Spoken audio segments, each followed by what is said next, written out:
Before SummerSlam and the Royal Rumble, there was Survivor Series to help begin filling out WWE's pay-per-view calendar. Beginning Thanksgiving night 1987, Vince McMahon and co. began presenting an annual event centered around team-based competition. While the concept has been flexed over the years to present more traditional and common match types, there's typically always been room at Survivor Series for the elimination bouts that first give the show its identity. But over the 3 decades since, Survivor Series has somehow become the weakest leg on the Big Four table, probably in part because the show doesn't boast the same stakes and prestige as other classic WWE events. Survivor Series was a little more fun in a time when you didn't see every single star on every single show, which made them coming together in teams to battle their enemies so much more novel. But to older fans, you don't just think of Thanksgiving without wistfully remembering when teams of 5 strive to survive and teams of 4, made the opposition snore, I guess? As the 33rd annual Survivor Series approaches, let's take a look back at some of the event's history, particularly little tidbits that you may not have known.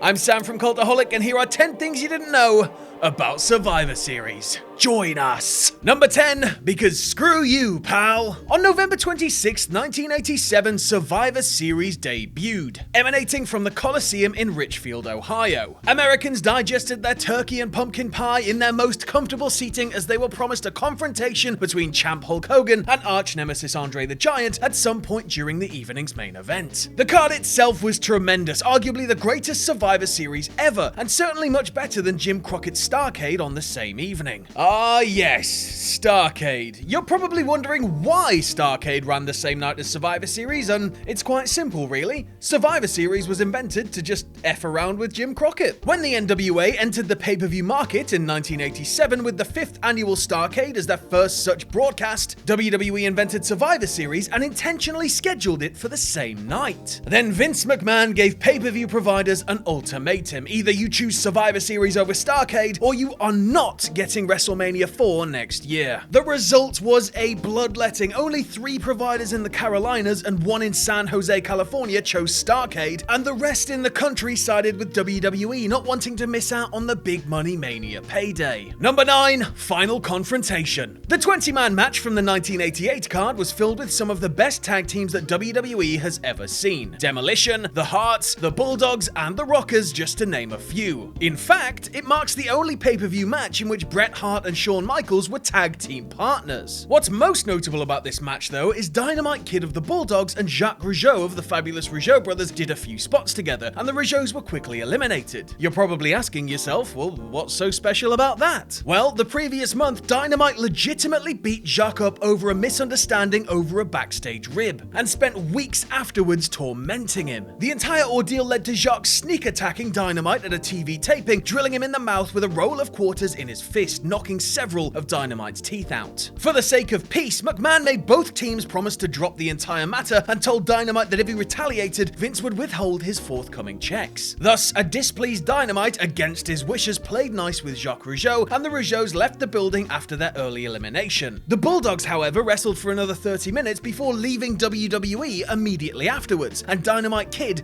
never returned to the company. Number 8, Dead on Arrival. Survivor Series has played host to some very important debuts in WWE history, including those of The Shield, Sting, and The Rock, and of course any list of such November unveilings is incomplete without mentioning the man who arrived at the 1990 card, the Gobbledygooker. Well, actually, maybe you could argue that The Undertaker proved to be more enduring as a star. As the mystery partner on Ted DiBiase's team, Mark Calloway had the Undertaker gimmick down from his first step. But Survivor Series 1990 wasn't Undertaker's first WWE appearance. For the sheer majority of fans it was, but for a few thousand fans in Rochester, New York, they got to see the Phenom first. WWE held their far-reaching superstar tapings 3 days before Survivor Series in Rochester, and it was there that The Undertaker had his first WWE match, destroying jobber Mario Mancini in 81 seconds. The match, however, didn't air until 3 weeks after the pay-per-view, so understandably, in a pre-internet spoiler age, Survivor Series truly is Undertaker's WWE debut, but not really.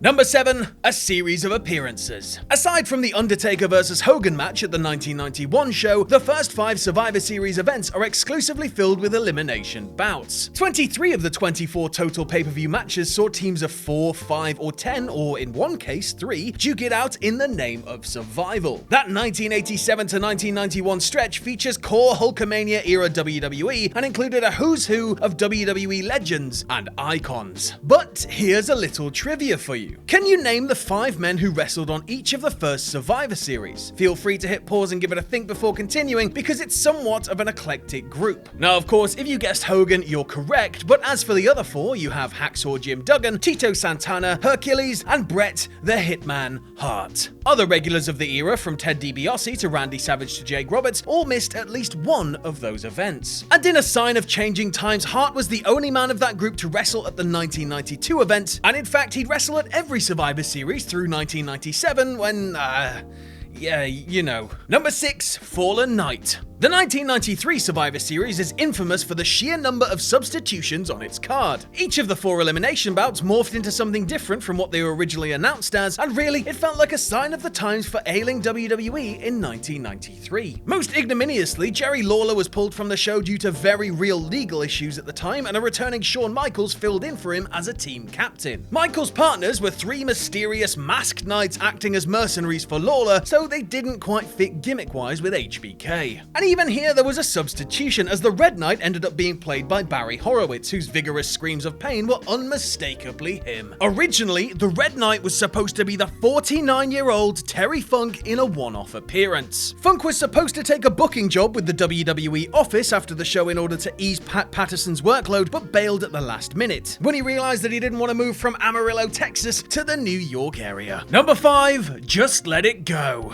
If I were to bring up the 2007 Survivor Series, does anything at all immediately come to mind? Well, Edge made his surprise return after being injured 4 months earlier. That was pretty cool, right? But how about controversial moments? Well, I had to think a little bit, but there was that part where Shawn Michaels applied the crippler crossface to Randy Orton just months after the grisliest real-world story in the history of the business made international headlines. But aside from that, Survivor Series 2007 was kind of just a show with some solid matches on it. But it could have been more controversial. While the event ended up taking place in Miami, according to a WWE corporate filing from late 2006, the 2007 show was originally slated for Montreal. And you don't have to be a math whiz to realize that the show would have come 10 years after the 1997 Survivor Series, where a certain namesake screwjob occurred. It seems that somebody in WWE, perhaps a certain head honcho, wanted to tap that dry reserve just a little more, but due to what was termed as routing issues, the location was changed to Miami earlier in 2007. Number 4, no survivors. The 2009 Survivor Series proved to be the least bought event in the chronology in 13 years, and in the pre-network era ranked among the least bought Survivor Series ever, which is a shame because it's quite an underrated show. Had the concept of elimination matches purely for the sake of elimination matches finally gotten a bit too long in the tooth? Well, Vince McMahon certainly thought so, because in early 2010 at an investors conference call, he dropped a rather large attention-getting bombshell. Survivor Series was no more. McMahon termed the event obsolete, believing the low buy rate signaled that fans had moved on from the perennial concept. After announcing that the November card would be rebranded as something else, there was an immediate backlash from fans not willing to part ways with this yellowed but still somewhat quaint part of WWE lore. 4 months after McMahon's stunning proclamation, the event was quietly reinstated into the WWE calendar. To thank Vince for having one of his trademark changes of heart, the fans showed their appreciation by increasing the buy rate of that year's show a staggering and life-altering 8% from the previous year. Well, it's the thought that counts, isn't it? Number 3, protected investments. 3 future WWE champions stormed the ring in the closing stages of the 2012 Survivor Series, each of them making their televised debut. Dean Ambrose, Seth Rollins, and Roman Reigns, soon to be together classified as The Shield. The beta version of the trio lacked the tactical gear that became standard with the gimmick, and their plain black jumpers made them look like 3 roughnecks who'd kick your ass inside of an art gallery. And as is becoming a sort of catchphrase on the these lists, it could have been much worse. Reigns revealed sometime later that the three were supposed to make their grand entrance carrying giant fiberglass riot shields that literally had "Shield" written on them in big letters. This posed a major problem because such large objects may have been difficult to deftly slide into the ring with, potentially making for a Shockmaster-like entrance botch. Reigns noted that it was Vince who came to their rescue, suggesting shortly before their run-in that they ditched the shields,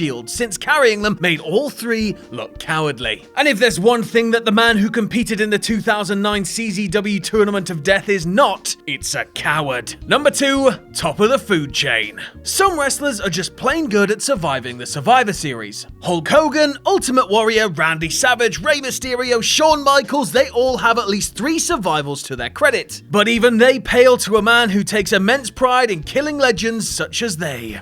Randy Orton. If Undertaker is Mr. WrestleMania and whoever the hell the Cruiserweight Champion is this week is Mr. Kickoff Show, then Orton is Mr. Survivor Series. Consider this. Orton has the most survivals in history with 5, coming at the 2003, 2004, 2005, 2008, and 2016 events. That's half of the 10 elimination bouts that he's competed in, so we're talking one hell of a batting average here. Not only that, but of the 5 he didn't survive in 4 of them he was the final elimination: 06, 09, 11, and 12. Only in the 2017 main event was the Apex Predator not visible at all during his Survivor Series match's closing scene. At number 1, time to survive. Survivor Series elimination bouts, particularly from the older Thanksgiving night versions, can be enjoyable popcorn matches due to their typical runtime of over 20 or even 30 minutes. You just sit back, watch the drama slowly unfold, and eliminations come along at a moment's notice to change the situation up. So with that thought in mind, what is the longest elimination match in Survivor Series history? Again, feel free to pause, but you might not want to because it's actually from a fairly recent show, from 2016 to be exact. The men's Raw vs SmackDown bout lasted a whopping 52 minutes and 48 seconds, which, great as the match was probably 20 minutes too long. It took 16 minutes before there was even a single elimination. For contrast though, what was the shortest elimination match ever? Again, feel free to pause if you'd like, but here we go. You'd have to go to 1999, where the Big Show, after beating up all of his partners in the locker room, stormed the ring and obliterated Big Boss Man's entire team by himself in just 1 minute and 26 seconds. You could have watched that match 11 straight times in the time it took before Dean Ambrose got pinned in the 2016 bout. And that's the thing about Survival as a whole. You just never know how much time somebody has. Thanks for watching. Let us know what you think in the comments below. You can follow Cultaholic on Twitter at Cultaholic. You can check us out on Facebook at facebook.com/Cultaholic. If you like what we do here at Cultaholic, you can check us out on Patreon at patreon.com/Cultaholic. And no matter what you do, don't ever forget to hit subscribe and join us.